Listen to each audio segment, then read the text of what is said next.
Dean Curry here, Fantasy Football RSVP, the Curry in a Hurry show. So let's get right to it. We have championship week this week. Some of you are fighting for that last week. Some leagues are done, but some are fighting for that last week. And you got to think, what teams have nothing to play for? I see this every year. There are certain teams out of the playoffs that all of a sudden start playing well. And, you know, when you don't have the pressure and you don't have the pressure like keeping you down, what happens is you play a lot looser and you have nothing to lose. So, you know, your season's pretty much over. You're not going to make the playoffs. And there's two teams I'm targeting. I see it every year. And I always use this information to win leagues for people.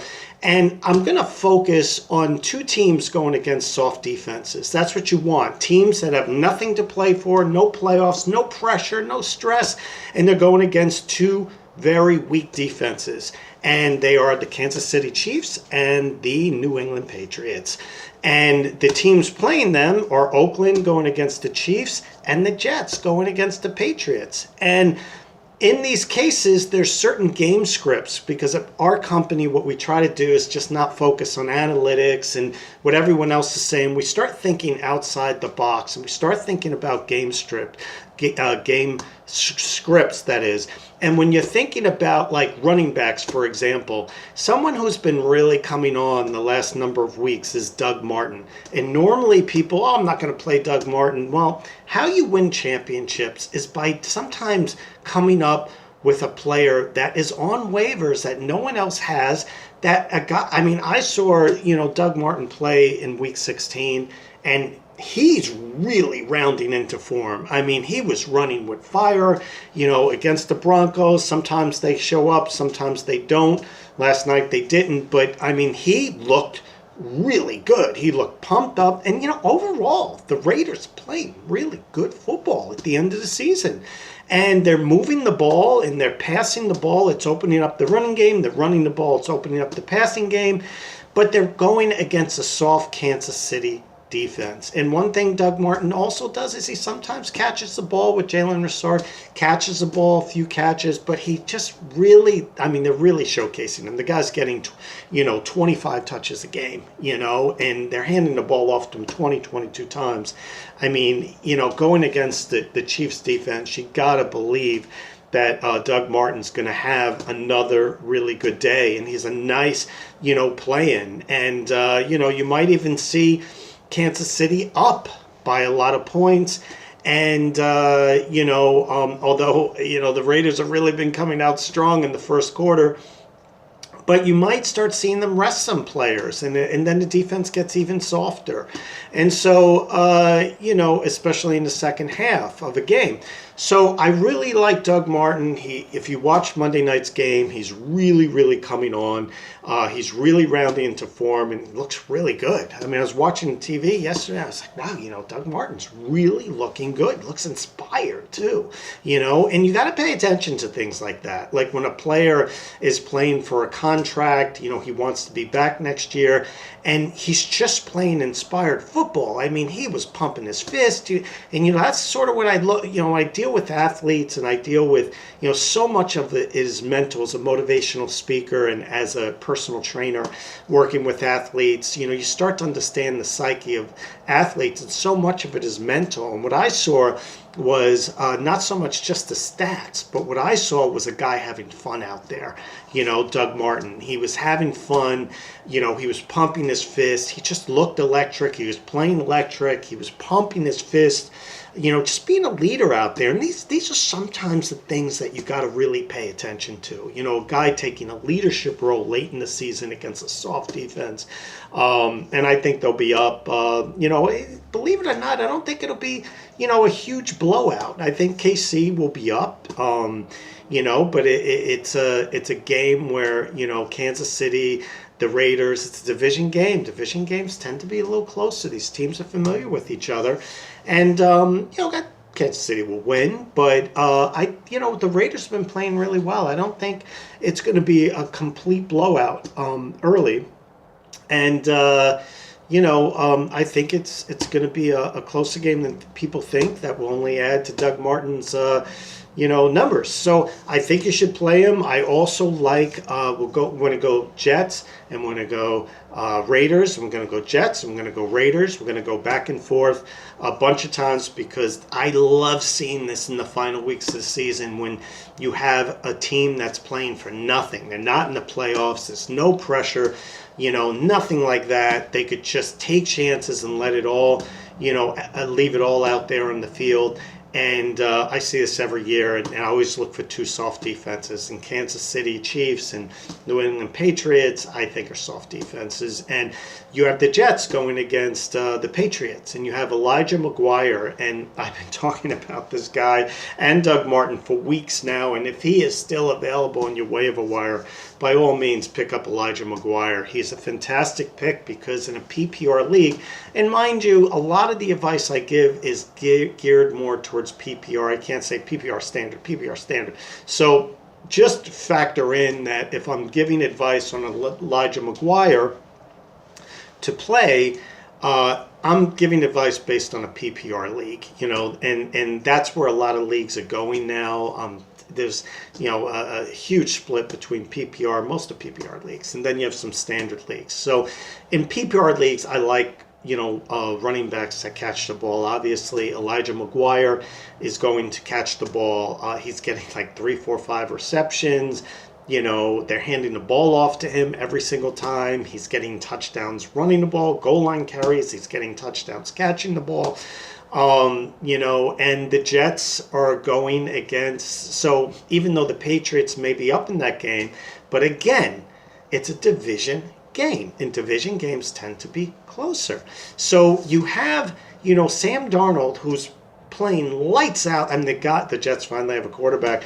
He just is playing better and better every week, which is to be expected. Like Baker Mayfield, I told you to pick up because he's going to have less and less pressure, although he's still fighting, was still fighting for a playoff spot up until recently. So, but you're just going to see them as a lot of quarterbacks have less and less to play for. They just start to air it out and take chances and play loose. And it's amazing what stress and pressure does. But, I really feel Elijah McGuire is going to catch the ball, run the ball. They're showcasing him. And I think the Jets really want to see what they have with McGuire. They're going to showcase him a lot this Sunday because, Crowell, Bilal Powell, these are the old Jet regime. There's probably going to be a whole clean house regime, switch in the offseason. And, I think certain players are going to go. Newer players, younger players, more electric players are going to come in. The Jets need to get more athletic. They need to get younger, even younger than they got. They've gotten a little younger in some positions, but they need to even get more younger. And they want to see what they have in Elijah McGuire. He's playing really well. If you want an extra person because those people are taken, pay attention to the Gurley situation because if Gurley doesn't play, and he may be healthy enough to play, but why risk it? You know what I'm saying? And this is what I talk about with injuries. I've dealt with as a personal trainer post-rehabilitation after people hurt ankles, knees, hips. How do we get people back to health? And Gurley's dealing with those type of ailments, and you just don't want to rush it because they have a really good chance at getting the number 2 seed, and if they get the number 2 seed, they get a week off. So he has this week, next week, and then another week until he has to actually play. And that you really want to have that guy strong because although the Rams have not been, playing that well of late, it's sort of kind of coincided with Gurley getting a little banged up also, and you have to pay attention to that. So, and they looked a little better last week. And teams have highs and lows. It's a long season. So I have a feeling I'm not going to play Gurley because he's not 100%. And when you have C.J. Anderson putting up like 160 yards, why do you even need Gurley? And the reason why C.J. Anderson did that is they have a good offensive line, they have a good offense, but C.J. Anderson wasn't really used a lot this year, so he's extremely well rested, and so he's coming in. They may even have Gurley, there if they need him, maybe sit him the first half. because these are the type of injury, and this is why I do these shows and I talk about injuries and rehabilitation. I've worked with so many ankles, knees, hips, through the years, shoulders, and I just have a deep understanding of injuries and how they work. And a lot of my advice is coming, from that, because as a personal trainer, even versus a doctor, a lot of doctors are learning information about injuries. A lot of times they're learning about injuries in books, but personal trainers a lot of times deal with a lot of injuries hands-on. And I'm not, certain doctors, obviously, physiologists and orthopedists and stuff deal also with injuries and those types of things. But, we're not just getting, players back as personal trainers back to, functionality. We're taking them from, which a lot of doctors do, and they do it, prescription and physical therapy. They're getting them back to functionality.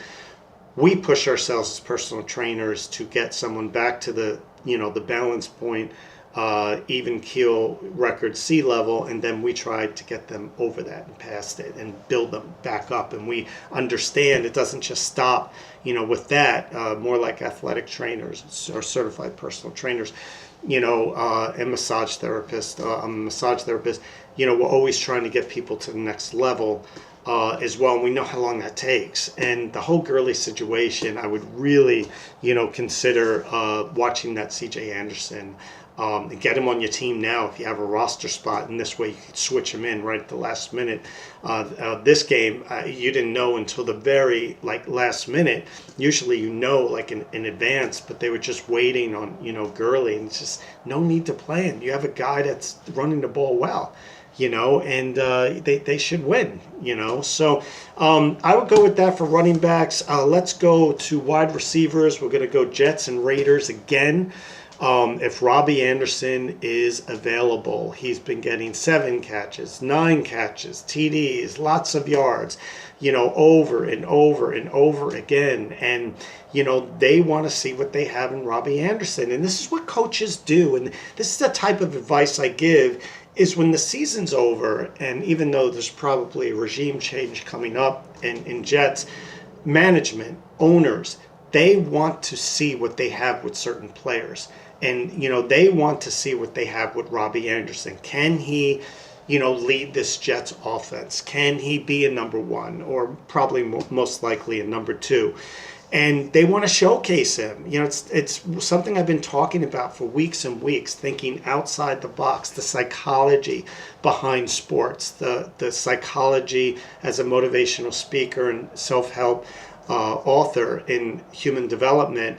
You have to understand, and this is why I give advice based on understanding the psychology of how things work. As an organization, as a Jets organization, you want to know, as a Raiders organization, you want to know what you have in certain players. And Robbie Anderson is one of them. Can this guy be a number? He can be a number 2, I believe, or can he be better than that? And they're showcasing him. If you remember last year, the same thing was happening. Towards the second half of the season, they start showcasing Robbie. They want to see what they have with him. And he's been banged up a little and injured and stuff like that, but he's healthy now. And he's getting, again, the psychology of football, in sports management, understanding the management of organizations, understanding the psychology of a quarterback like Sam Darnold. Once they start to get a chemistry going, they tend to stick with it. That's how athletes are. I've worked with athletes. I know how they think. I played a lot of athletics all throughout school, football, baseball, basketball, you name it. And you just understand that when something's working, you don't change it. And right now it's Robbie Anderson and going against a soft defense in New England. Switching, from that, let's go to quarterback. If Nick Foles is still available, which I'm sure he's not by this point, but some leagues, people are telling me he's still available. I was begging people to pick him up and play him last week. I said, again, the psychology, something that doesn't get talked about, why I do these tapes and, situations like this, companies like mine, I'm not talking enough about the psychology. This is a guy that was confident. He could come in and make a huge, huge difference, just like he did last year. It's the same scenario playing out. And, they have a real problem on their hands. I mean, obviously they're going to keep Carson Wentz and Nick Foles is gone. But, I have a question for you. If Carson Wentz plays last year, are you 100% sure they win the Super Bowl? It's a question of all questions. Don't get me wrong, Carson Wentz is a great player, all that, and he's the future of the team, the franchise, all those things. But can you guarantee that if Carson Wentz plays, they still win the Super Bowl?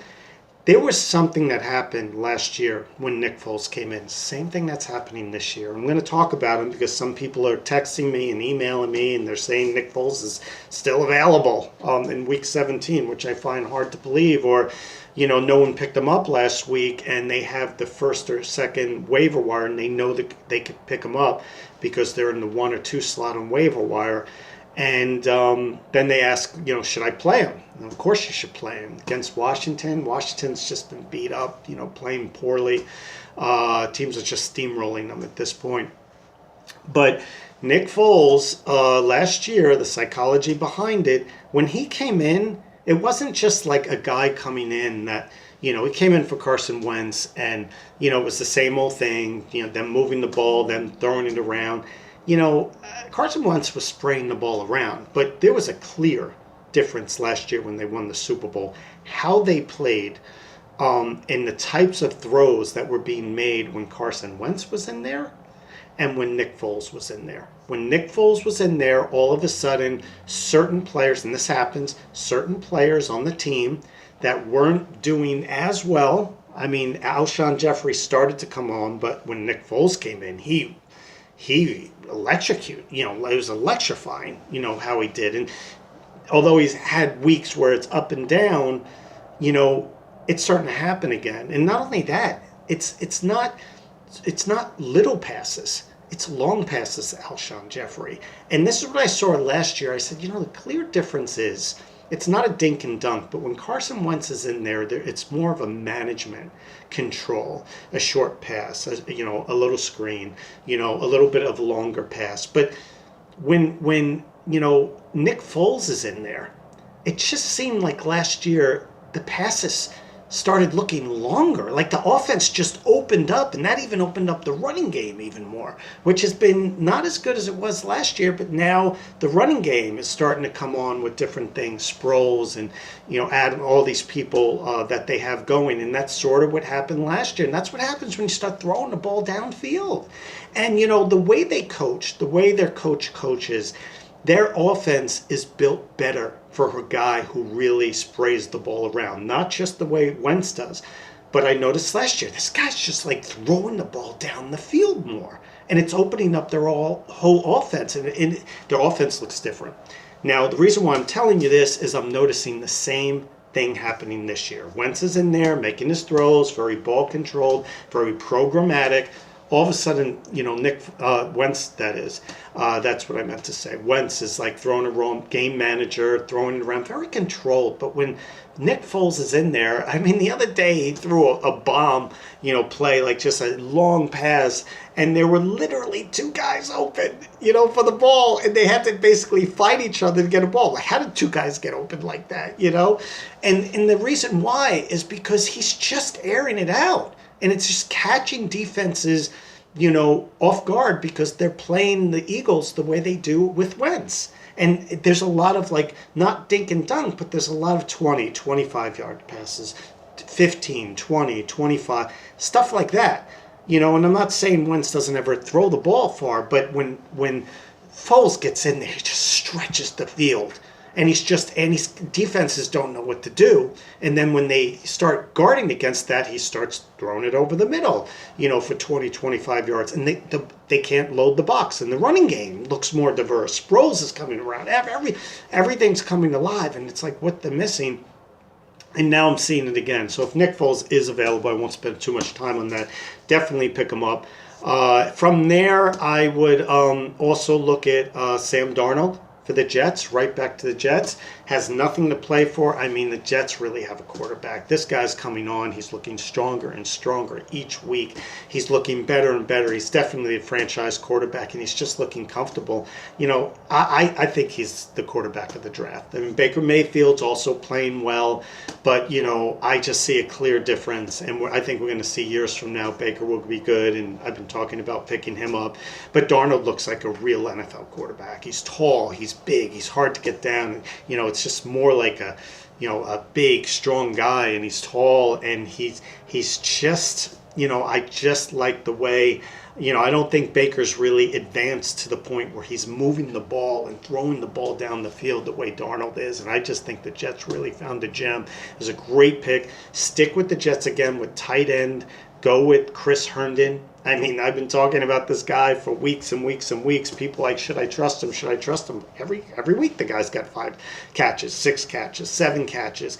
And he's also getting yards, not just like 5 or 10 yards, but he's getting catches for 15 yards. You know, 20 yards sometimes, 10 yards. Like, he's getting out there. And the thing is, they're showcasing them. And it's the end of the season, psychology, being a motivational speaker. You want to see what you have in guys. And they're just going to air it out. They're going to be behind, you know, with the Patriots, probably. I'm not so sure. You know, it'd probably be, again, not a complete blowout. And even if there is a blowout and the Patriots are ahead, well, they're going to start resting the starters. And then all of a sudden the Jets are going to start coming back and that sort of thing. So, you know, you really, and the defense gets even softer. So it's just, again, game scripts, thinking outside the box. And that's what you want to, you know, do. And that's how you win, you know, is you don't think the way everyone else is thinking. You sometimes have to find out what everyone else is doing, do the exact opposite. You know, who's going to pick up Raider players and Jet players in the final championship week and trust them. But I'm telling you, it could, you know, and I can't guarantee it. You know, I mean, sometimes people, you say things and it doesn't work out, but, you know, I'm going to be right more than I'm wrong, you know, and a lot more right than I'm wrong. And that's why a lot of the advice I give to people, they win their championships. You know, if you need a tight end, you could look at CJ Uzama if he's available. You know, if you need a tight end, he's David Njoku. I told everyone to play him this past week, had a good game, and they're starting to showcase him. But, you know, the thing with Njoku is people like, oh, he's inconsistent. He was hurt. You know, and this is, you got to understand how injuries work. You know, guys playing through an injury and people are giving him a hard time because there's no one coming out and they're saying, oh, he's healthy enough to play, should be good. No, you got to understand the injuries of what he had and what his capabilities are. You got to have training as a personal trainer to understand what a guy's capability of. Just because he's not on the injury list doesn't mean that he has certain specific injuries, and that limits him. And that's what I talk about on the show. And that's why, you know, we include, you know, fantasy football and league championship play, and we include it in our sports management company on health and fitness and well-being, and we include all those things. And you know, we have a sports management company, personal training, you know, fitness. We have a massage company, Rising Star Enterprise for Well-being, you know, Massage Terrific, and we have fantasy football, RSVP, and we're on 10 radio stations as a podcaster, and iTunes and Google Play Music and TuneIn, Spotify, and all these great things. And guess what? We also own, I own my own internet radio station, Up Tempo Sports Fitness Radio, where all day long we're talking about health and fitness and all those things. And then we're not talking about that. We're talking about understanding the psychology of football. I deal with a lot of, you know, clients and those type of things, so we make it all part of the same company. But really, sports analysis. It's not just sports commentary, but analysis, thinking about the psychology of the player, thinking about, you know, injuries, thinking about capabilities of players and what they can and can't do, understanding the psychology of the game, being a human development self-help author. And it's just, you know, and this is league championship play. And some people just like to hear good analysis, but some people like to use that analysis and play against other players. And what people don't understand about fantasy football is you're playing against other players. It's not a gambling thing. You're not playing against a house where the odds are against you. You're playing against the intelligence, against, you know, other players. And anyone that plays fantasy football understands it's a game of strategy. It's not a game of luck.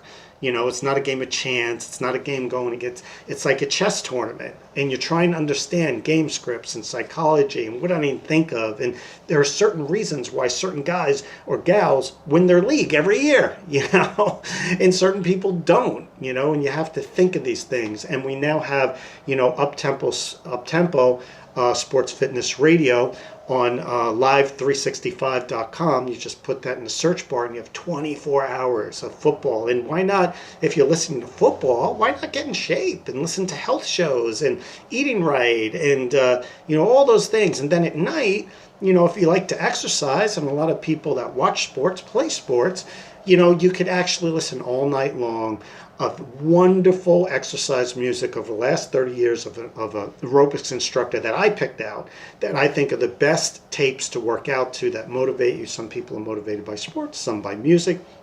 And all night long you can listen to these old class disco, R&B, Motown, upbeat rock, Latin, whatever the case may be, songs that just kind of motivate you. And it's a one-stop shop for getting in shape, sports analysis, learning about football, how to play, players, injuries, health, and massage. And a lot of players in football love massage and dealing with that and understanding ailments with that as well. So, go on Live 365, check it out. For defenses this week, very quickly, the Seahawks defense, the Seahawks playing really well. And they're at home against Arizona, and Arizona just isn't really moving the ball. Their offense has been pretty inept, and they're a team you may want to consider playing if they're available. If they're not available, I don't know, maybe Buffalo's defense at home against Miami. I mean, I watched the last game of Miami. They always seem to have close games and playing tough, but it sort of looked like they gave up last week. And I never like to say anything bad about teams, but they didn't look like the Miami Dolphins. I mean, who knows? Maybe they've bounced back. They play better in Miami, but this isn't up in Buffalo. And Buffalo's just been a team that looks really good in defense, and really like the way they're playing. So sometimes you just got to go with the hot team. And, the Dolphins play better at home a lot of times. And for kickers, go with Rosas for the Giants. They're going against, Dallas. Dallas has a good defense, good red zone defense, which means more field goals. And Rosas, I don't know if you guys have been paying attention. I told you to pick him up 4 or 5 weeks ago because he's going against tough defenses. The Giants have a problem getting the ball into the end zone. And I kept saying the Giants are moving the ball, and they're playing a lot better. Eli's playing better. Barkley's playing, but they're just moving the ball, but they're not getting in the end zone. And that's why over the last 4 or 5 weeks, Rosas, which I called it, I told you, and I hate saying I told you so, but I did, and it's pretty obvious in apparent psychology. You have a team that's having a hard time getting in the end zone, going against good defenses. That's the scenario you want for field goals, and you have a very accurate kicker in Rosas. So play, Rosas this week, and that's it for fantasy football. In the off season and in the playoffs, I'm going to be giving updates about which teams I think will win, which teams I think will lose. Some people still play in these tournaments where they're picking teams and, for the playoffs. So each week I'll talk about game scripts and psychology and players and injuries on our channel. Tune into our radio show, our radio station now, which I'm the owner of, on Live365.com. Put in Up-Tempo Sports Fitness Radio. You could go on our Facebook page, Instagram. We're going to be going and talking about the new league, starting the Allegiance, another professional league of football coming in February, and we're going to be covering it. So lots of great things coming, and there's lots of more tapes coming. And I hope all of you win this week, your championship. And if you do, join our club on our website. And we have a wall of fame, sort of thing for champions. And have yourselves a wonderful week and happy holidays. It's Christmas Day. Happy holidays, and have yourself a wonderful day.